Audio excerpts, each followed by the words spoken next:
Welcome to another episode of Conversations with Coleman. If you're hearing this, then you're on the public feed, which means you'll get episodes a week after they come out, and you'll hear advertisements. You can gain access to the subscriber feed by going to colemanhughes.org and becoming a supporter. This means you'll have access to episodes a week early, you'll never hear ads, and you'll get access to bonus Q&A episodes. You can also support me by liking and subscribing on YouTube and sharing the show with friends and family. As always, thank you so much for your support. My guest today requires a longer than normal preamble. I'm speaking with Charles Murray, who is a political scientist, writer, and W.H. Brady scholar at the American Enterprise Institute. Murray has been a controversial figure throughout his whole career, but especially since the publication of The Bell Curve in the 90s. The most controversial claim in that book was that the mean IQ gap between Black and white Americans is partly genetic in origin, meaning it cannot be fully closed by changing the environment in which Black kids grow up. As you'll hear in the podcast, I suspect Murray is wrong about this and that huge cognitive changes are possible in the long run for Black America by means of environmental interventions. But I did not have Murray on to rehash the empirical claims he made in The Bell Curve. I had him on to discuss his new book, Facing Reality: Two Truths About Race in America. This book has a slightly different emphasis than The Bell Curve. In Facing Reality, Murray argues that we have to face two truths about race in America, or else the American experiment is doomed. These two truths, according to Murray, are that different races have different mean levels of cognitive ability, and that different races have different crime rates. Murray believes that the only way to fight back against the idea that America is a racist nation and to fight against the proliferation of race-based public policy is to bring his empirical claims from The Bell Curve into the mainstream. Now, I strongly disagree with Murray about this, as you'll hear in the second half of the podcast, and I want to say a few things here at the outset.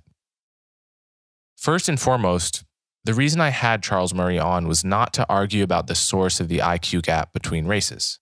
I'm not a psychometrician or a psychologist. I haven't spent years parsing the vast empirical literature on IQ. I've read enough to know that there are compelling critiques of Murray from specialists in his field, people like James Flynn, Richard Nisbett, and many others. And as you'll hear in our discussion, I suspect that Murray's writing leaves out the importance of culture in causing racial disparities. But my main reason for having Murray on was not to challenge the empirical claims he makes in his book. It was to challenge the normative claim he makes in his book. The claim that we must bring the topic of race and IQ into the mainstream conversation about race in America. I think this is wrong and dangerous.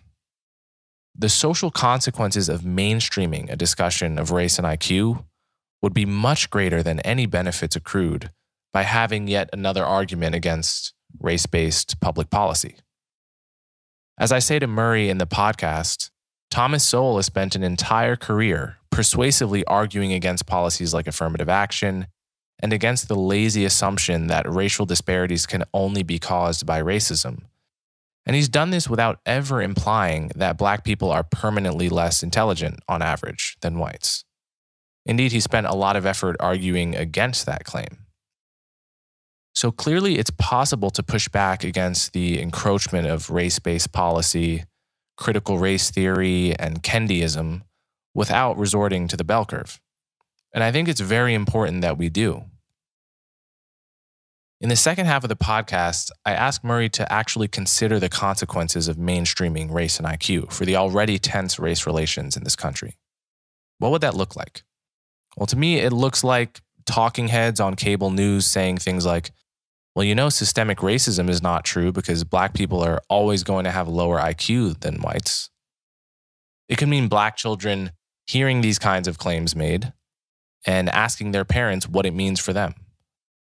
It means white children hearing these claims in mainstream media and repeating them in school, as kids do. Actually picture it. A white kid hears on CNN or Fox or the radio that Black people are less intelligent on average, and that this is partly genetic because the claim has been mainstreamed, and then repeats it to a Black friend at school, who understandably gets angry and tells a teacher.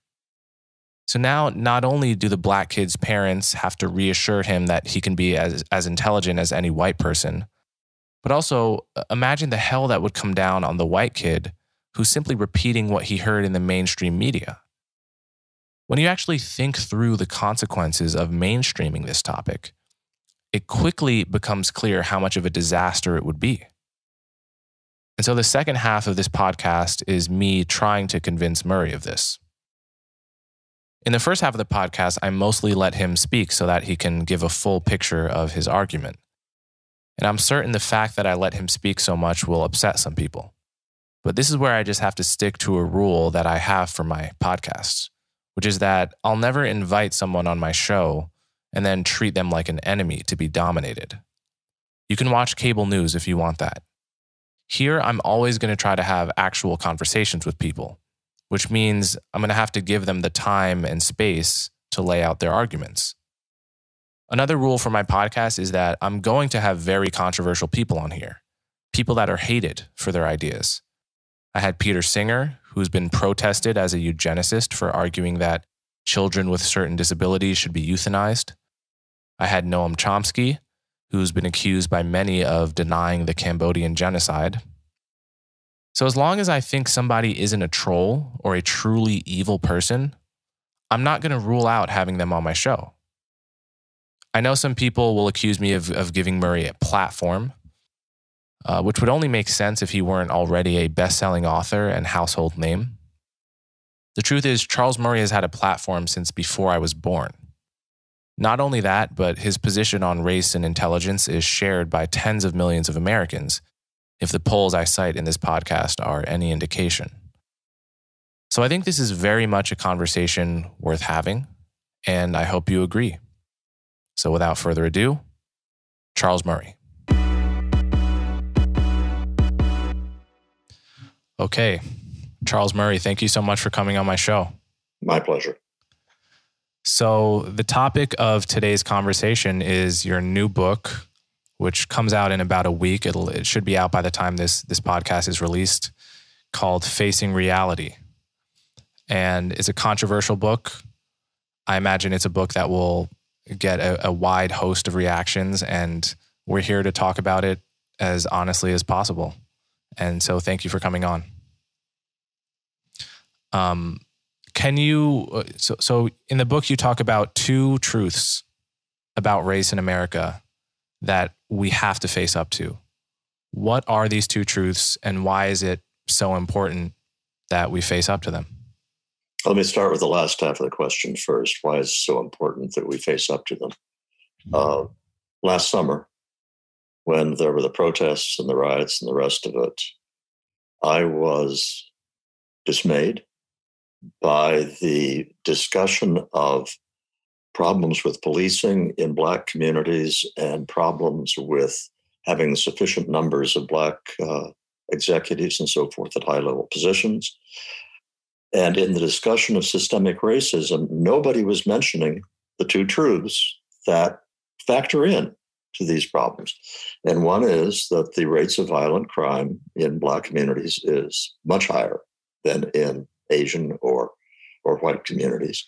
And also there are different means and distributions of cognitive ability among the races, whether you're talking about Asians or Blacks or Latinos or whites. And I use the word race in quotation marks there, since particularly with Latinos, it's not an appropriate word. But anyway, once you factor in those two realities, a lot of the problems that are ascribed to racism are appropriately explained by the facts on the ground and people responding to those facts in ways that they have no choice but to respond to them. So, two truths: differences in crime rates, differences in distributions of cognitive ability. So differences in crime rates are something I've talked about often on the podcast. I just had Anthony Barksdale, who is the former acting commissioner of the Baltimore Police Department, to talk about the seemingly perennial problem of homicide and violent crime and Black kids getting caught in the crossfire, and the fact that, Black men in their 20s are the only demographic in the country whose number one cause of death is homicide. This is a huge stop the bleeding problem, which I care about very much. And the notion that we have to talk about it frankly is something that I very much agree with. However, when it comes to group differences in cognitive ability, I'm not convinced at all that it's worth talking about. And we'll get to that. And I want to give you a chance first to lay out the empirical evidence for your position and how you know what you know, and then give you a chance to respond to the criticisms from other people in your field and so forth, before we actually get to the conversation about whether all of this is really worth talking about. Because I want people to first have a sense of what the claims made in the book are.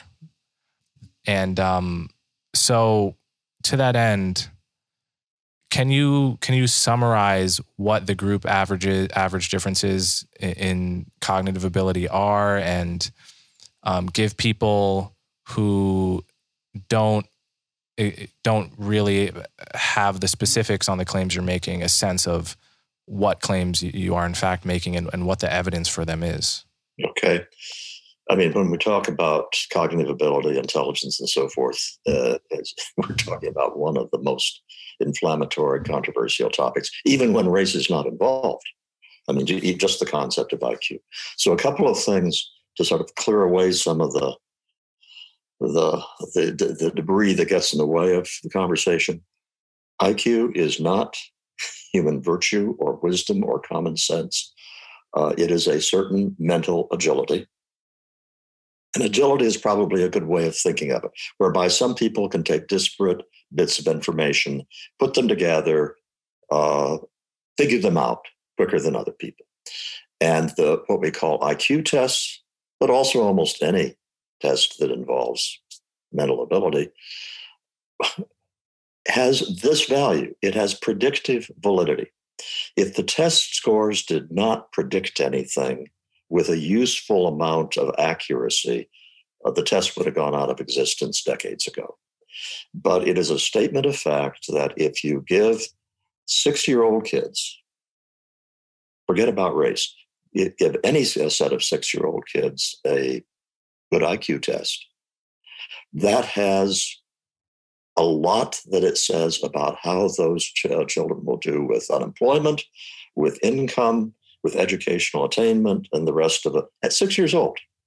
Now, the predictive validity of the test gets higher as people get older, but that's what I want people who are watching this to take on board. Suppose that you have a set of test scores.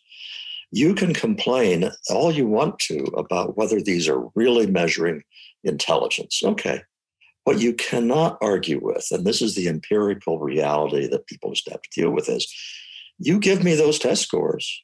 I'm not going to try to defend their construct validity in some theoretical sense. I'm just going to say, if I'm an employer hiring people, I can use those test scores to make reasonably good guesses, reasonably good, about how those employees will perform.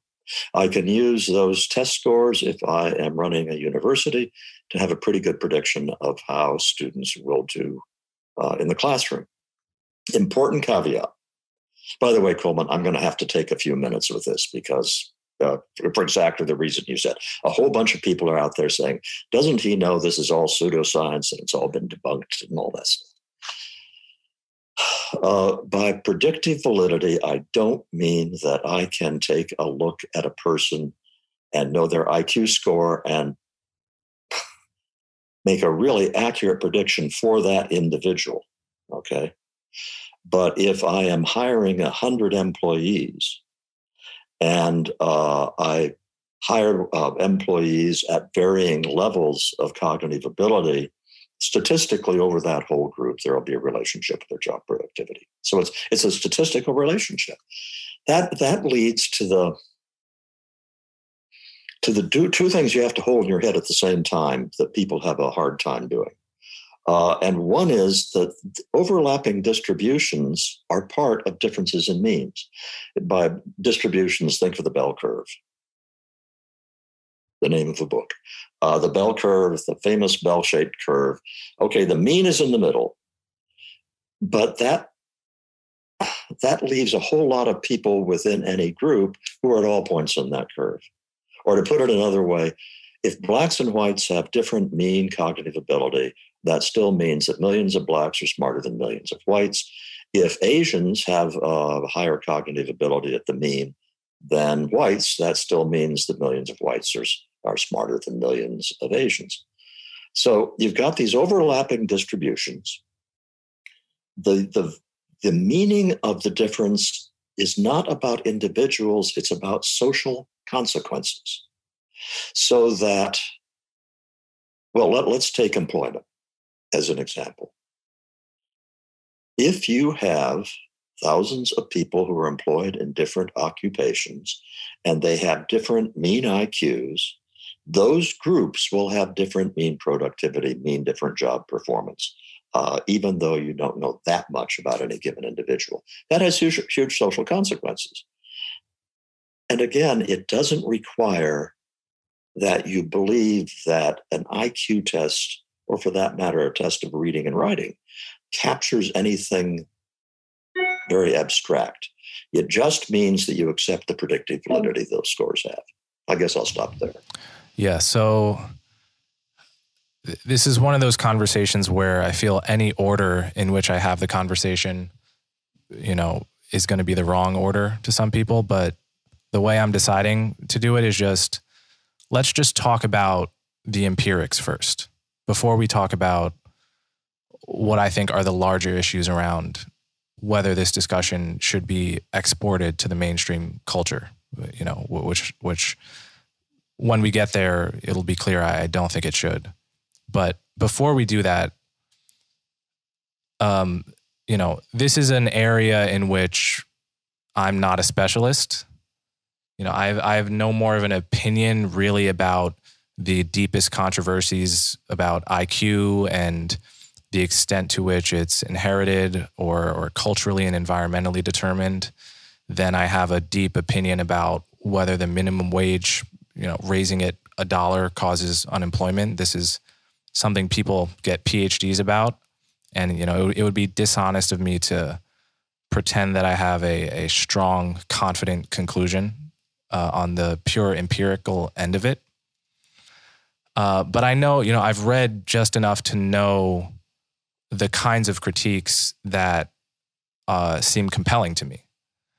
And so, one of those critiques is, many of your critics from within the field wouldn't at all argue that there is an IQ gap between blacks, whites, Hispanics, and Asians, and so forth. Like the real source of the controversy is why those IQ gaps are there, and then the related question of whether they can be closed. That's really the center of the bullseye of the controversy around all of these issues, which I know from reading critiques of your work from within the field from people like James Flynn, who died recently, and many others. So this is really, because this is the center of the bullseye of what we're talking about, I want you to really spell out what you think is true here based on your research. Like what percentage of these gaps in IQ, what are the gaps, and what percentage of these gaps do you think are closable by means of public policy? First, the size. Got to use a little bit of jargon here, but not much. The size of the black-white IQ gap has usually been said it's at one standard deviation, to use the statistical term. In IQ points, that's 15 IQ points. In fact, there was a major reduction in the gap, I think it's quite clear, for people born in the early part of the 20th century through people born in the mid-1970s. And So in the book, the inventory of test scores I use, I say that you have at least right now about 0.85 standard deviations, 12, 13, 14 IQ points as the current gap. And I say I use what I consider to be a conservative estimate. A lot of, actually, I'll get criticism from psychometricians for having underestimated the current size of the gap. But I thought it was better to be guilty of underestimating it than overestimating it. So that's sort of the size. In terms of the history, you're looking at this reduction that occurred 30, 40 years ago.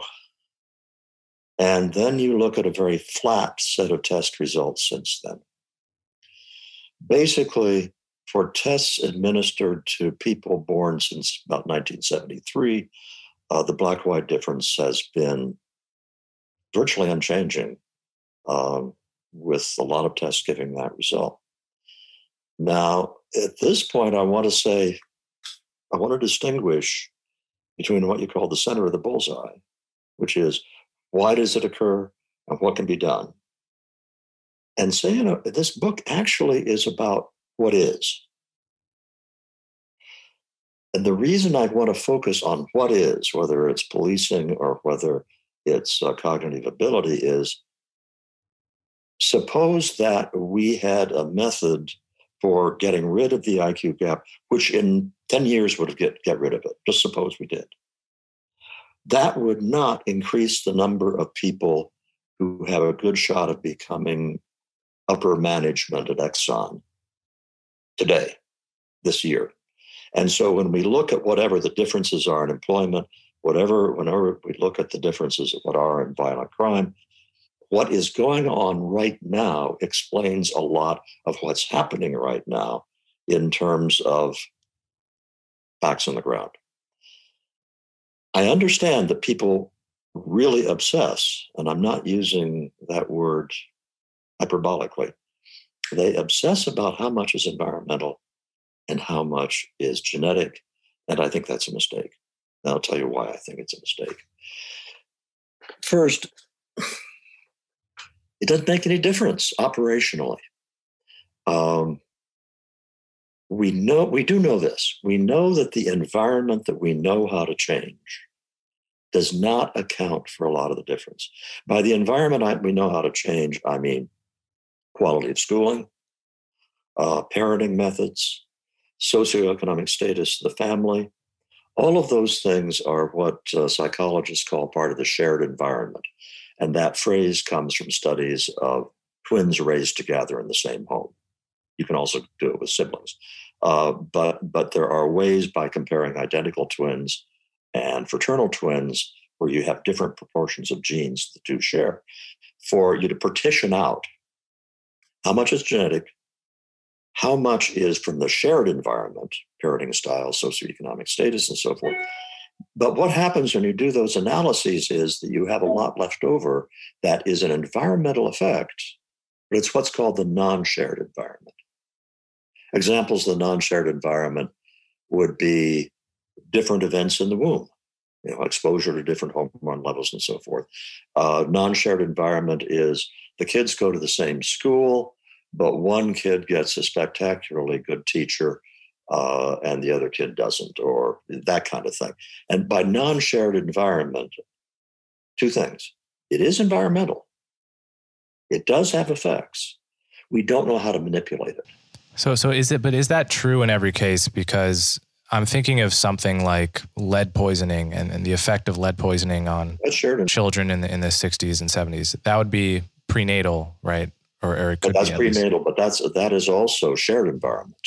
So, lead poisoning, you have a really good empirical record that has. So do we know why IQ scores narrowed so much during the 70s and 80s between Black and white Americans? And why can't that be sort of studied and replicated?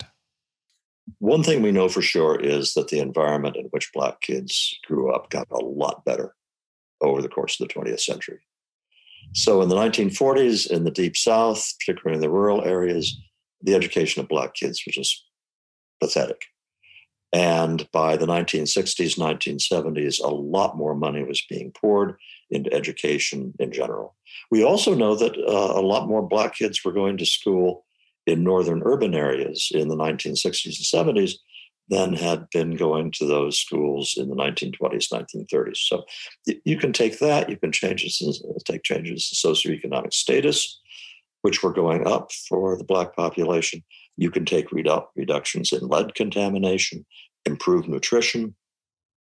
You have lots of reasons to think that environmental changes were going on with a group which had been extraordinarily deprived, and those would plausibly account for the big drop.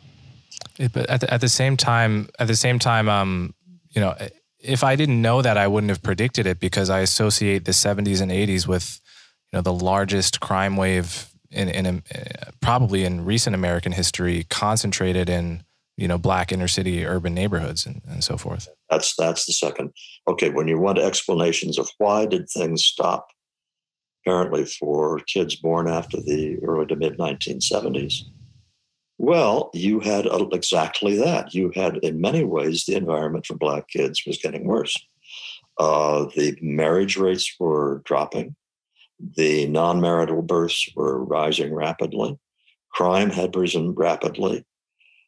You had a very different attitude toward education in the 1970s, it could be argued, and a deleterious effect. There were all sorts of things that in the 1970s were having negative effects. And the environmental explanation would say the environmental improvements had pretty much gone as far as they could with things like getting rid of the lead and improving nutrition. But you had the remaining environmental influences got worse. There is the alternative explanation, which is to say, and I'm presenting this because I don't have evidence for it, just as I don't have evidence that increased crime caused the end to test scores. The alternative hypothesis is you have a genetic component to the Black-white difference, you have an environmental component, and the big improvement in the environment had pretty much occurred by the end of the 1960s, the early 1970s. And what we are looking at subsequently is the remaining genetic component, which is intractable. Now, having said that, having put both of those on the table, I am saying to you that the issues in this book, it doesn't make any difference. What I'm saying, in effect, is, remember after the riots last summer, and you had all of the senior management in famous corporations, Microsoft and Apple and lots of corporations like that, saying in 5 years we will have X percent of our upper middle management who are people of color. Okay. By the way, I apologize for that bigging that's going on. I wish that I could stop it, but I'm not sure that I can. Okay, they can promise that, but it's not going to be possible because the hiring that goes on has to deal with the situation that exists now. And the same issues can be brought up with regard to crime. But the other part of this, though, is that the extent to which the gap is genetic versus environmental creates a principled difference in whether it could close in the future, which people care about and are right to care about. So I think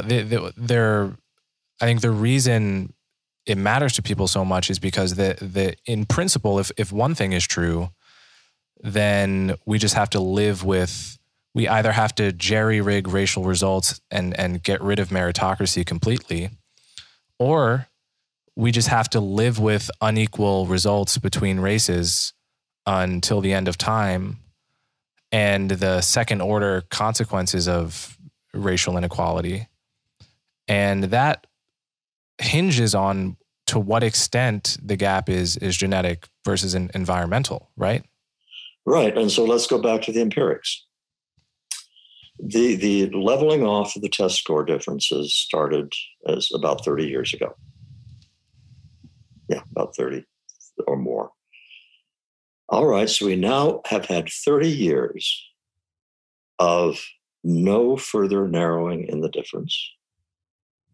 30 years during which expenditures on education devoted to people of color and low-income kids, especially low-income kids who are people of color, have increased drastically.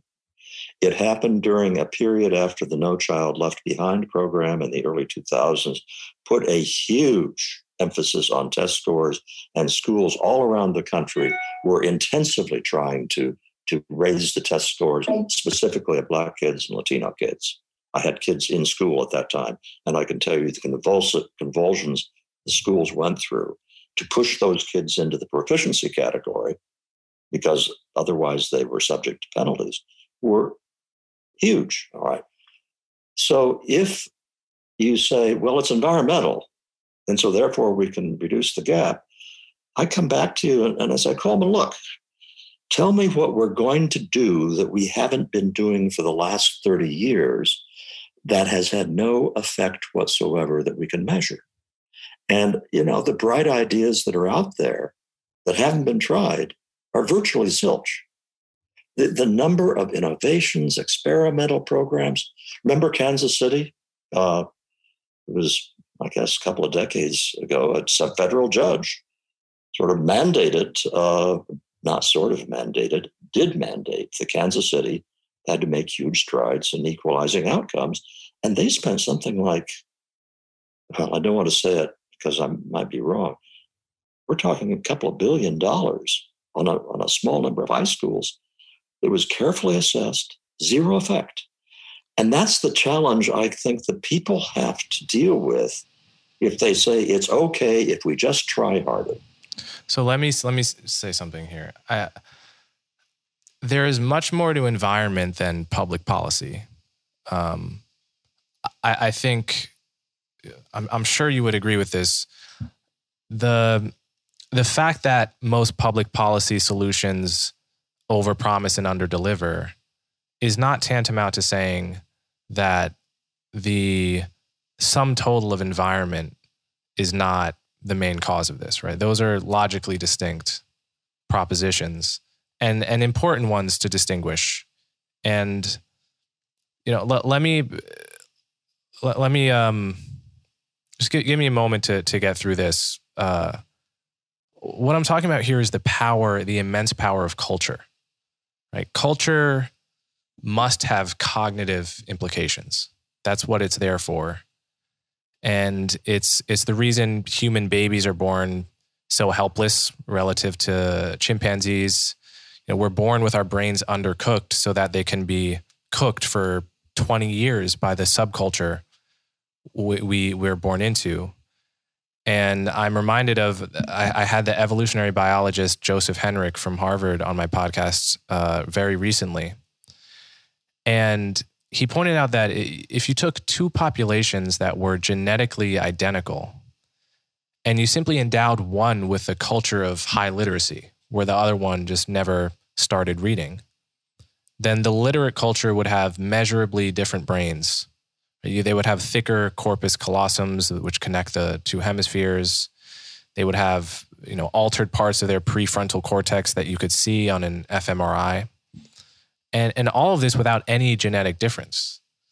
And this is all because one population does this weird thing of looking at symbols and training the mind to associate those symbols with objects and concepts, and then forcing their kids to drill this and do it against their will. All of these sort of unnatural and cultural things. And the point here is that culture, not necessarily public policy per se, culture broadly conceived literally changes your brain. And I know that's a TED Talk cliche, but I really mean that in the non-trivial sense. It's like, and moreover, two populations can live side by side, but maintain totally separate cultures. And the fact that Black people and white people still speak English differently, practically different dialects at the average, different words, different accents, in many cases, is a signal and tracks a wider set of cultural differences that make up, in my view, the most important elements of the environment in which people's brains develop. And this is a point that I don't see considered in your book. And I want to ask you now, what do you make of the power of cultural differences to cause these cognitive differences, not just public policy? It's big. I agree with you that it's big. Well, let me give the most obvious example, the one that I think has a huge effect, and that is cultural. In a lot of Black communities, of Black schools, of razzing kids who study hard. They are acting white. And it's made socially very unpleasant for them. They have all sorts of incentives not to act white and not to stand out. That is a cultural difference that nobody argues about whether it exists or not. Teachers, school administrators, sociologists, everybody who looks at the culture of Black schools says this is an issue.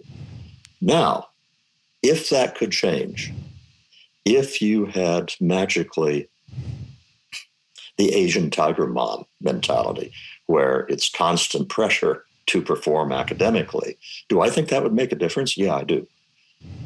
Do I have the slightest idea as to how to change that culture? No, I don't. I'll ask you, how would you go about changing that aspect of culture? Well, it's a very difficult thing. But it seems that the takeaway from your book is that we simply have to live with these. At least that's what it seems to me. And I don't want to mischaracterize what you're saying, but it seems to me there is so much uncertainty and so much complexity as to what are the drivers of cognitive differences between groups. And in fact, I do take your point that we don't know how to change these things. But shouldn't we tether ourselves to a notion that we should keep trying to figure out? And that's something I don't. That's like something I feel strongly, but I don't get from your book. Right? Like you get to the end of the book, and I don't feel that we should keep trying to figure out. I feel essentially we throw our hands up, we face reality, we talk about the cognitive differences, and the sort of allegedly immutable aspect of at least some of it. And it doesn't seem, it doesn't seem to set us on the right path in terms of continually, the bottom line, I think, for me is that we know we haven't optimized the environment for poor kids, poor white kids for that matter, certainly poor Black kids.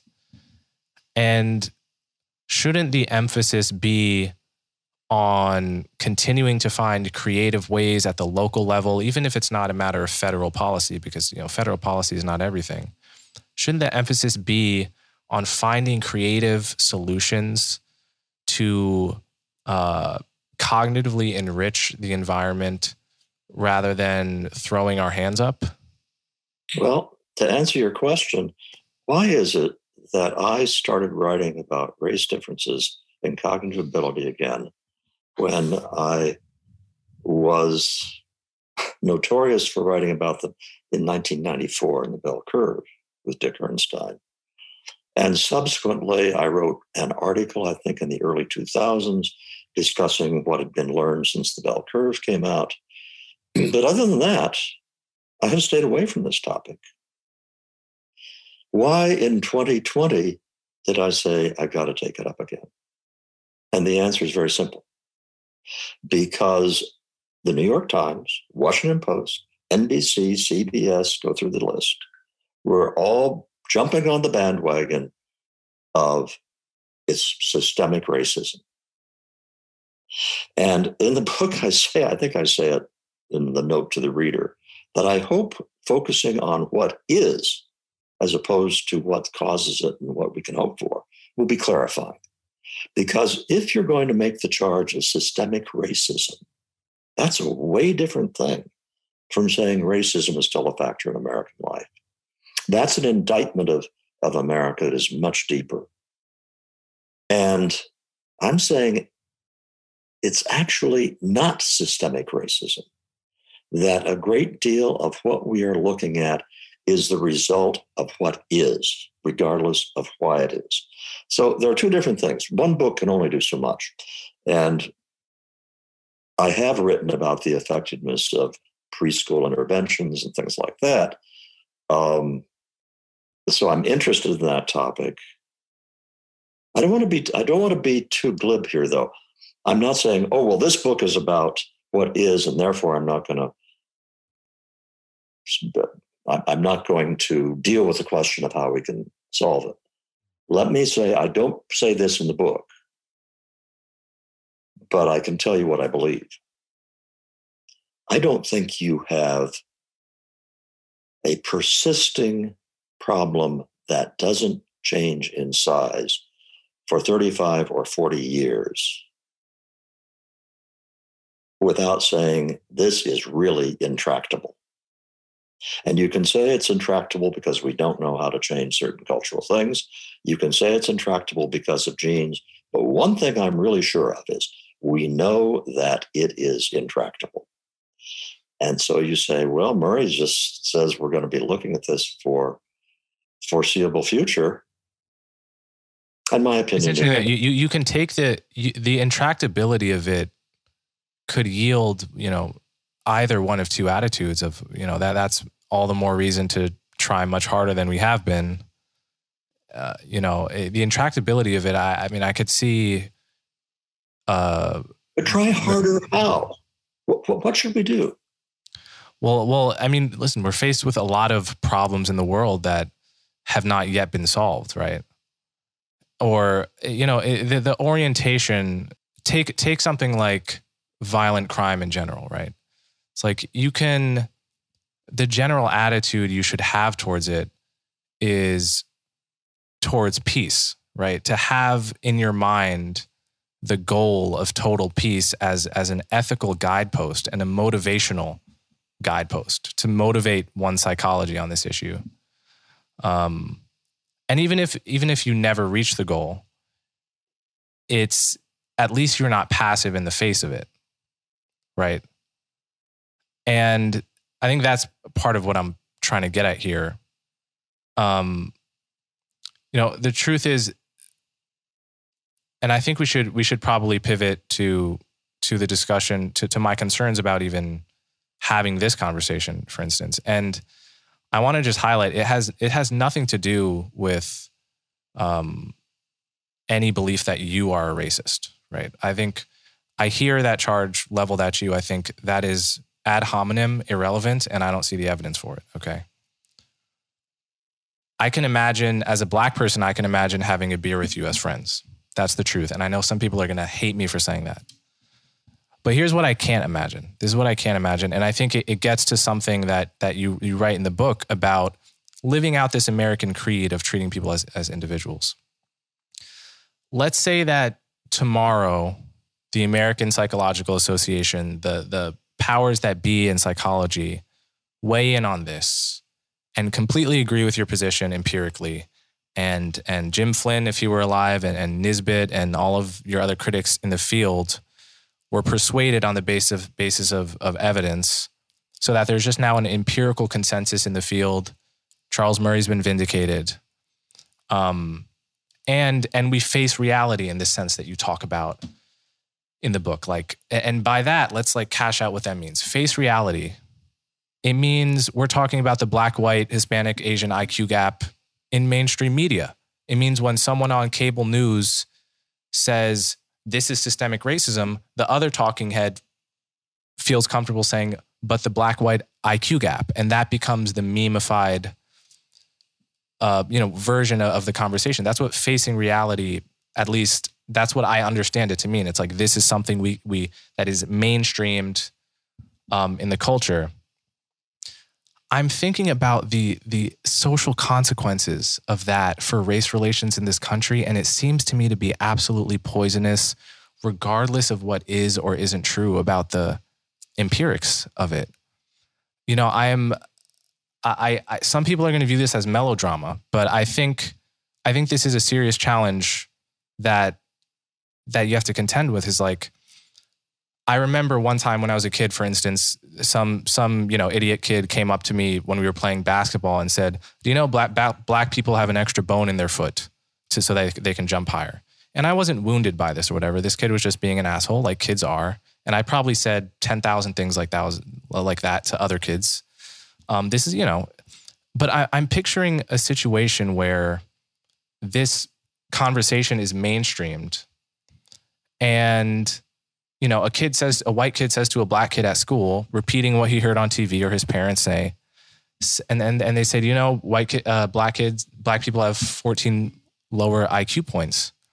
And now I'm picturing the black kid going home to his parents and saying, listen to what this kid told me at school.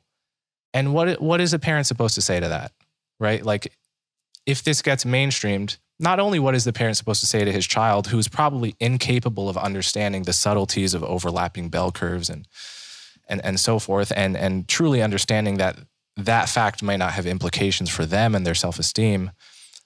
Also, the second and third order consequences of the white kid who's just repeating what he heard on TV and the way people would come down on him. And I'm picturing this situation, and it seems to me to be an absolute disaster for the social fabric. And I feel I would resent living in a culture that forced me, if I had children, to have that conversation with him. And it seems like I truly, really worry about it. And this has nothing to do with the empirics, which I've said I'm not qualified truly to weigh in on.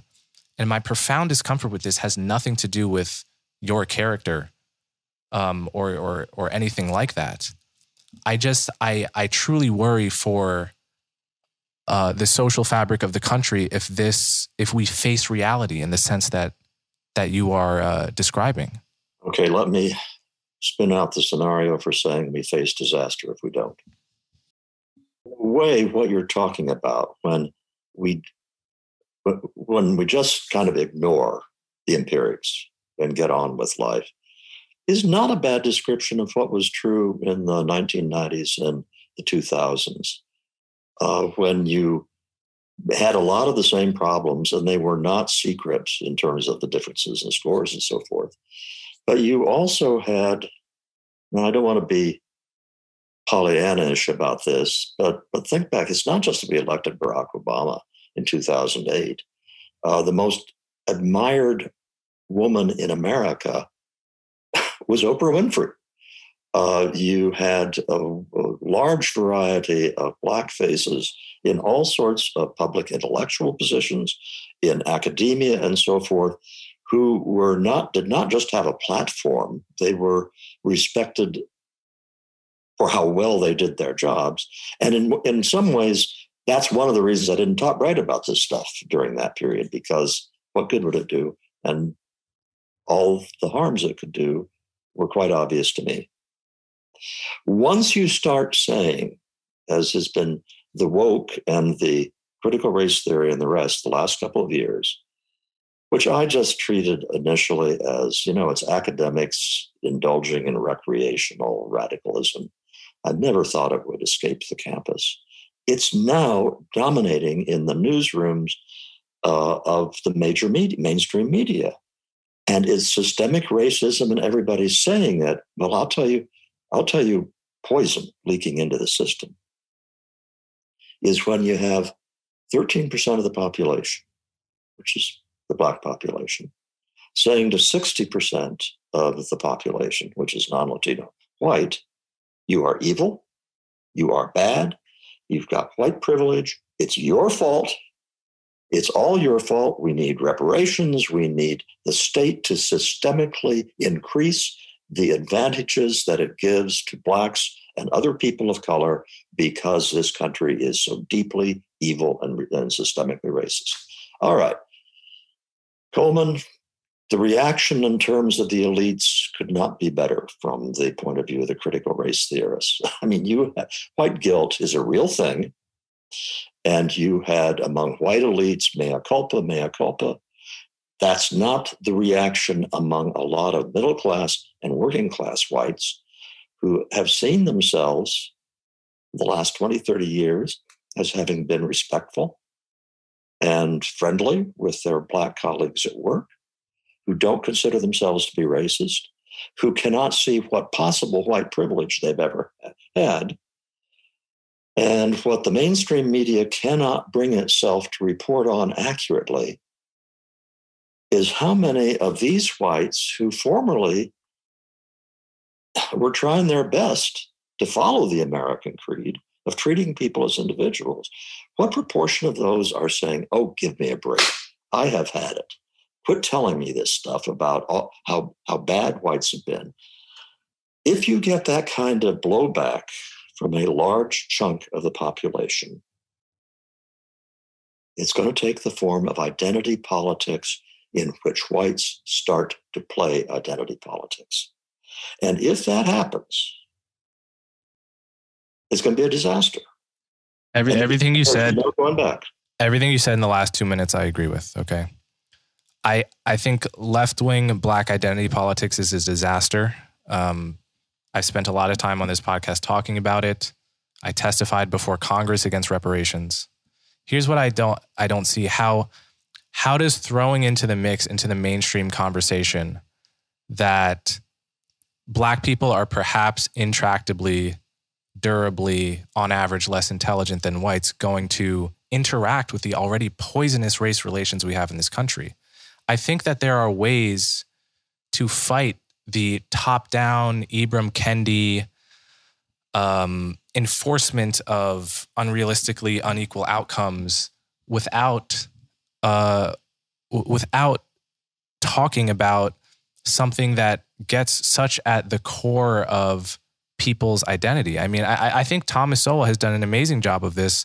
His whole career, he's probably written thousands of pages arguing against any kind of top-down policies that seek to enforce equal outcomes by group without ever implying that Black people on average are less intelligent than white people. I think it's possible, and I think it's essential, because if the choice is between Kendi-style racially rigged society on the one hand, which, as you rightly note, accuses white people constantly of stuff that they had nothing to do with, if the choice is between that and between a sort of mainstreamed conversation about race and IQ, I think we are doomed in this country, because it's not something that you, I think you say in the beginning of the book that in a reasonable world, like, you know, just saying these facts that you sort of talked about in the first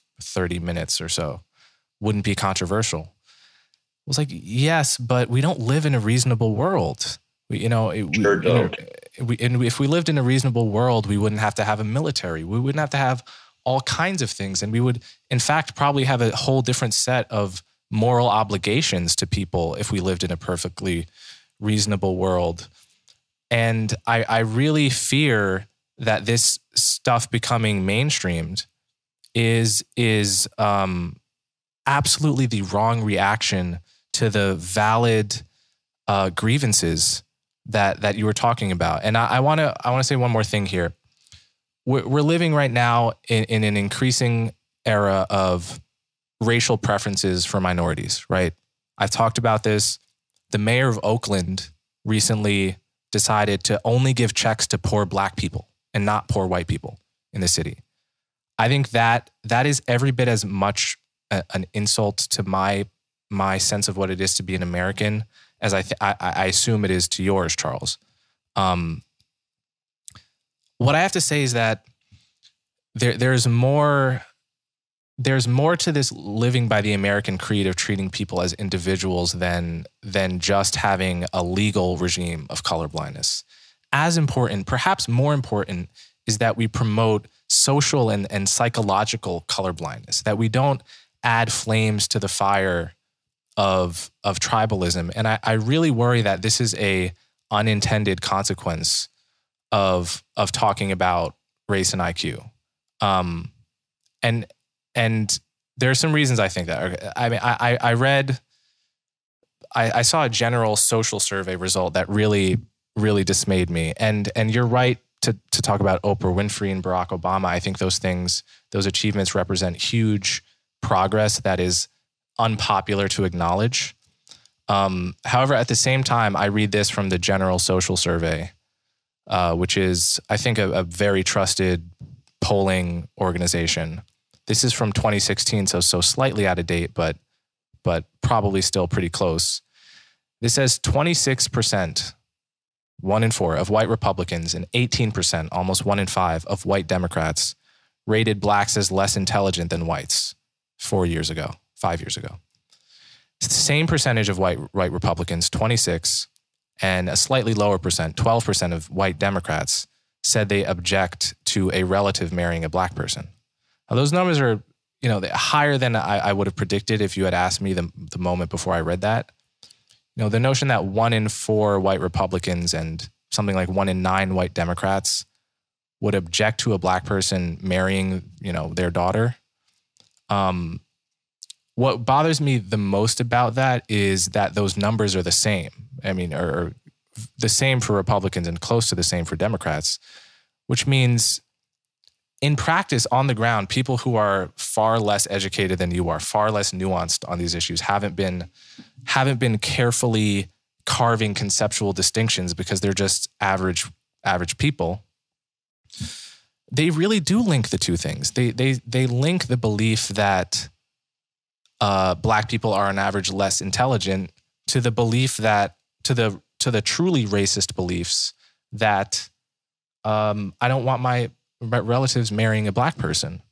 And this is, to me, something you really have to grapple with. The particular kind of tribal unreason in this world might be a kind of fire that you're unintentionally lighting a match on. I think that the country is in flames already. I think we are headed toward the end of the American project in any meaningful form. That when people talk about the 1850s all over again, a concept I laughed at a few years ago, it is no longer laughable. It's still not probable, but it's not laughable. And the thing that people like you, Coleman, have to come to grips with is, okay, so I want to make the argument that America is not systemically racist.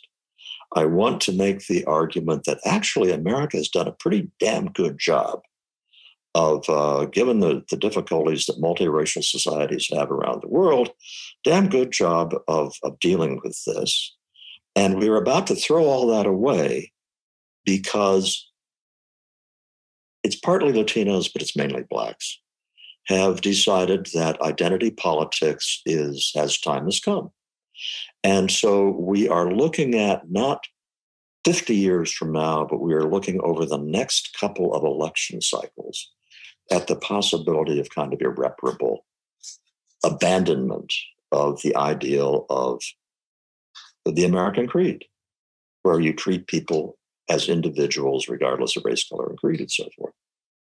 So I think that we are in a crisis. And the question I ask of you, okay, Coleman, how do I demonstrate that this is not a systemically racist country? How do I explain that you have so many fewer black physicians than the percentage of the population would warrant, and black engineers? So what I'm trying to say is I have this problem, Coleman, of defending the proposition that this is not a systemically racist country unless I am willing to talk about these two realities involving crime and involving employment and education. Because otherwise, the statement is, what else can it be? It's been going on all this time. It's been going on for all these decades. We have not been making much progress by all sorts of measures in the last 20, 30 years. It has to be racism. Do you have an alternative to saying, damn it, yes, the police are going to behave differently in a community where the violent crime rate is way higher than it is in the neighborhood across town? Yes, people will have difficulty getting trained as physicians or as nuclear physicists or so forth in the same proportions as another group if you have differences in cognitive ability. Absent those kinds of coming to grips with that reality, the charge of systemic racism is going to persist. Now, I can't emphasize this too strongly.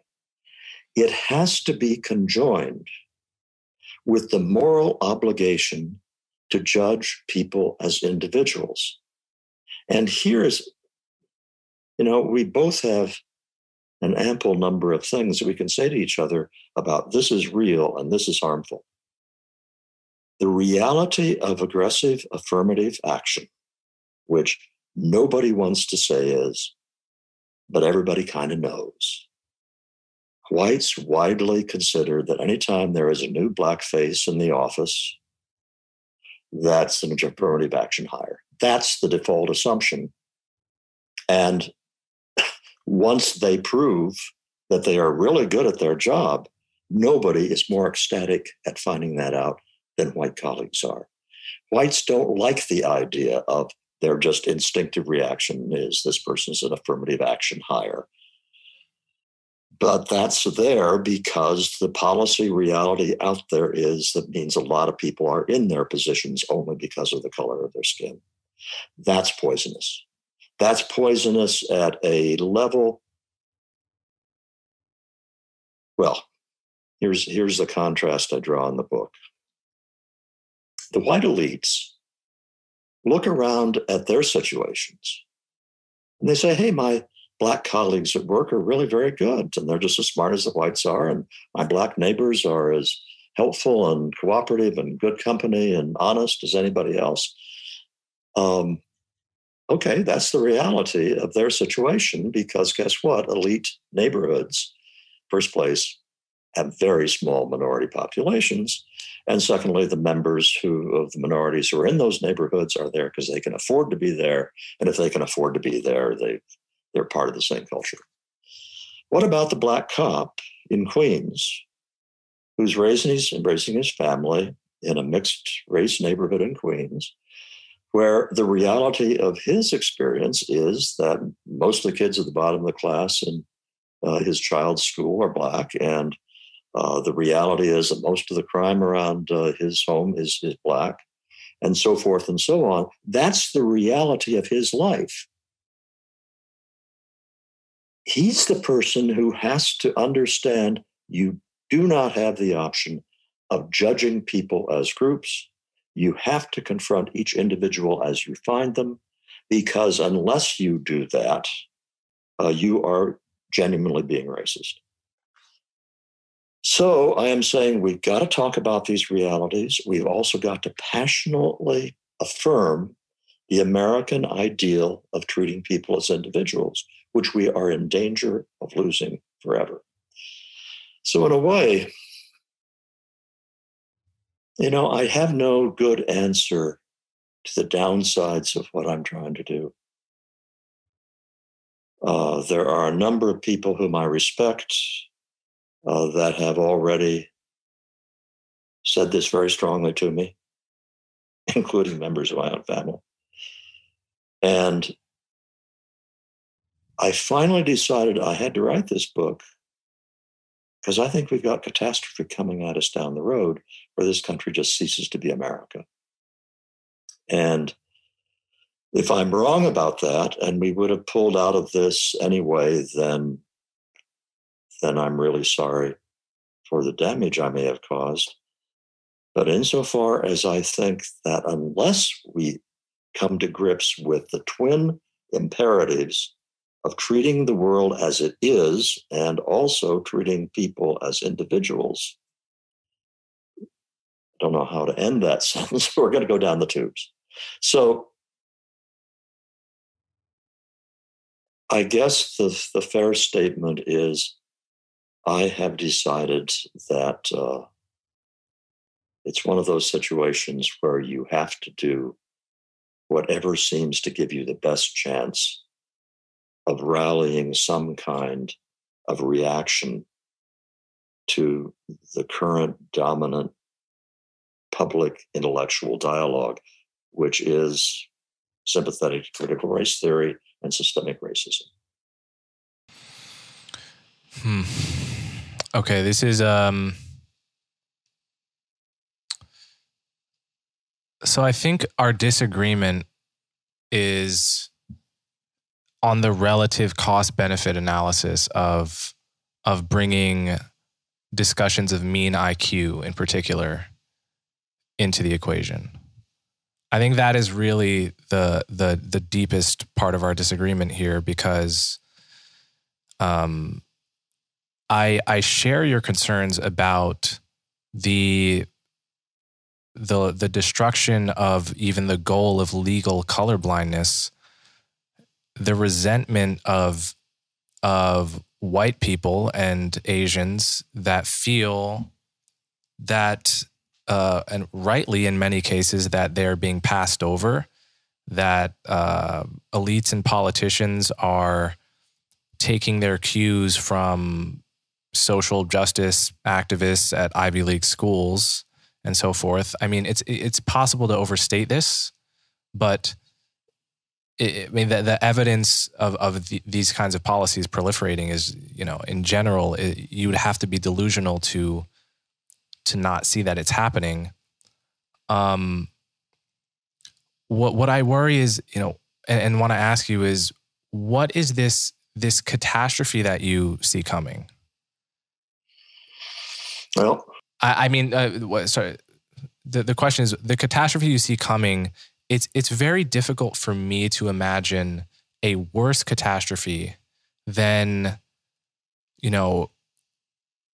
kids and parents grappling with innate differences in intelligence between groups, which will inevitably happen at a lower level of sophistication than you are able to do in book length prose format, because of the way humans are. And the paranoia that, let me give you a thought experiment. okay. So imagine that there were an IQ gap between white Republicans and white Democrats. Let's say white Democrats had 10 points higher IQ on average, or something like that. And there was debates about to what extent this was genetic and durable, and to what extent it was environmental. And let's say researchers had a perfectly coherent sounding explanation for why we've got to face up to this and talk about this as a society. Something along the lines of, we've got disparities in college professors by political orientation, and we need to know whether those are a consequence of bias, political bias at the universities, or whether they're driven by, cognitive differences at the right tail of the distribution on intelligence. So, obviously, people who become professors are going to be drawn from that end. And let's say the New York Times releases a big summary of the research, and they do all the careful caveats about not judging people by their group average, but judging them as individuals. And then say you're like the average Tucker Carlson watcher. You're not a nut job. You're not crazy. You're, run of the mill conservative white Republican who watches Tucker and so forth. How much are you going to trust? I guess it's two questions. One, how much are you going to trust that what the New York Times isn't really doing is just giving you the finger? And then secondly, is it wise from the point of view of the maintenance of our social fabric to say that we must face reality? We must mainstream this conversation. And is the disaster that you foresee really worse than the disaster that would ensue with doing that between races in a country with an enormously and already extremely tense race relations? I'm not sure I got the question mark at the end of that. Okay, so could you just sure. like that? Let me just ask you the first question. What do you make of, in my hypothetical, the guy, the white Republican? Imagine that he feels that he's being given the finger and told he's stupid, which seems plausible to me. What do you make of his feelings? Are his feelings to be dismissed as unimportant and irrational, and what you have to do is just realize what an overlapping bell curve is? The thing is that you can't tell whether somebody is Republican or Democrat by looking at them. And so let's just stipulate that there is this 10-point difference or whatever you want to say.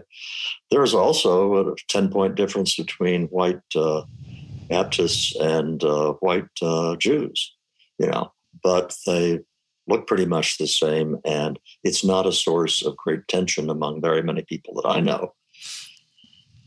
The fact that you have easily visually identifiable differences, that creates a problem that doesn't exist, because the normal variation in IQ is such that siblings are separated by 7, 10, 12 IQ points routinely.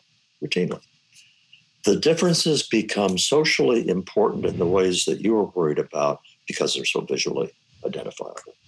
There's also, by the way, a reasonably large difference between Latinos and whites, non-Latino whites, which also doesn't have nearly as much valence, because an awful lot of Latinos are indistinguishable from non-Latinos.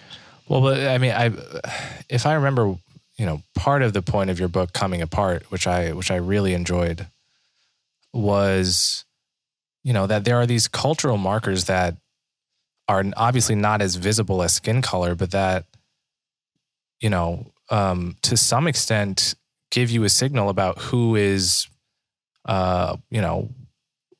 Republican, who's Democrat, who's from where in the country. I mean, the thought experiment could be about state IQs. There are some IQs that have some states that have a mean IQ that's 5 or 8 or something like that, points higher than other states. I guess the thing I'm trying to use a thought experiment just to push the intuition that it's difficult and perhaps impossible to ask when you have two people that have deep tribal hatreds of each other to mainstream a conversation about something as visceral as one being more intelligent than the other, and the source of that having some significant part of it in nature itself, right? Like that seems like putting a match on a fire. And I really worry that is a bigger disaster than the one you foresee from the legal regime of race preferences. There are so many different responses I want to make. For example, here's another thought experiment that I thought of when Dick Herrnstein and I were writing The Bell Curve, and I think I even mentioned it in the book. The thought experiment goes like this, has nothing to do with race. What I wanted to ask to people was, think of somebody who you think probably has an IQ a lot lower than yours. Do you feel kind of sorry for that person, condescending? You feel a little bit superior? Okay. And my thought was that a lot of people will kind of sheepishly admit that they do tend to feel kind of condescending and feel sorry for that person. But the other half of the thought experiment is, now think of somebody that's a lot smarter than you are. Maybe 20 points higher IQ. Do you feel inferior to that person? And I thought that would wake people up, and they'd say, well, no. I mean, I know people 20 points higher than me, and I don't feel inferior to them. They can do certain things I can't do intellectually. Okay. So the question is this: What makes you think that the IQ you have right now is such that it's okay and reasonable for you to feel condescending toward people who aren't as smart as you, but you don't feel inferior to people who are smarter than you? Here's where the thought experiment backfired. Among academics, they really do feel inferior a lot of times to people who are a lot smarter than they are, because IQ is really the coin of the realm. I want to tell you, I live in a part of the country where we have a very broad range of IQ among the whites who live in this, because I live in an area where it's not a gated suburb, it's a whole range of people. And so in our town, probably I am thought of as this kind of oddball guy who writes books. And I suppose if you asked people, do I have a higher IQ than they do? They'd probably say, well, yeah, he probably does. Do they feel inferior to me? No, they don't. Now, I've taken race out of the equation here, but I'm saying that IQ as such is not nearly as much of a marker of that people worry about once you move outside academia as it is in the elite circles. That's where IQ is really the coin of the realm. So I'm saying to myself, it's not that big a deal when you're judging another human being as to whether you have a higher score in a mental test than the other person does. That doesn't tell you much of anything about whether that is a person you will cherish or like or find humorous or want to marry. And if that is really true, as I believe it is, it shouldn't be that big a deal even across races. But, well, and here, see, we each see a poison leaking into the system, and the poison that you see is bringing up these issues in mainstreaming the conversation about these differences. And the poison I see leaking into the system is decades of betraying the American ideal that the government is supposed to be impartial, that it's supposed to treat all American citizens the same. And the betrayal of that ideal has had a lot of long half-life, okay, in terms of the reaction, because the devotion to that ideal among whites has been really, really high historically. The obvious response to that is, the devotion among whites to that ideal is some 60 years old, right? What many black people are going to feel in response to that is not, we've only gotten half a century or a little over half a century of a true effort at legal equality, which came on the back of, a couple hundred years of not even, almost no attempt at that, and quite the opposite. So not only have we not had that for very long, on top of that, the outside of the legal framework, the social fabric, the burden of racial suspicions has been disproportionately borne by black people as well. And there's reasons for that. There's reasons of statistical discrimination that you've brought up. There's it's not all, as you say, if you're a white guy living in Queens, if you're living in New York where a crazy percentage of the violent crime is perpetrated by black offenders, you can't simply dismiss a psychological bias, a different reaction when you see a black guy than a white guy as mere racism, right? That's dishonest. At the same time, what people are going to feel is that why I cannot live in a country where my children might hear on the radio or on the news that black people are on average less intelligent than whites. And that it's just such a fundamental insult to the possibility of living in harmony with other people. And it's, again, I want to distinguish between how you frame these facts in your book and how they are received by a wider population as a result of the foibles of human nature. There's this whole literature that I know you're aware of, and my listeners will be aware of Kahneman and Tversky and all of the people that have been documenting for decades that humans are not perfectly rational, and that we can actually we can get into big trouble by assuming or demanding in some cases that people are perfectly rational. We have to make some concessions to human nature. And I'm arguing that this is one of those concessions we have to make. We have to make some concessions to unreason. I think this is a philosophical